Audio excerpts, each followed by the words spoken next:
আমরা দেখতে পাচ্ছি রানিয়াট ইউনিয়ন থেকে রহমত ভাইয়ের নেতৃত্বে একটি বিশাল মিছিল এই বারুবাড়িয়া মাঠ চত্বরে প্রবেশ করছে।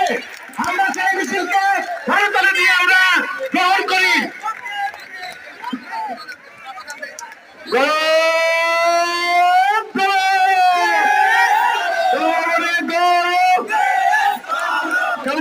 নেতৃত্বে হারুন ভাইয়ের নেতৃত্বে হারুন ভাই ভয় নাই, হারুন ভাই ভয় নাই। এরপরকে বক্তব্য রাখছেন আব্দুর রহমান অনু ভাই। বিসমিল্লাহির রহমানির রহিম।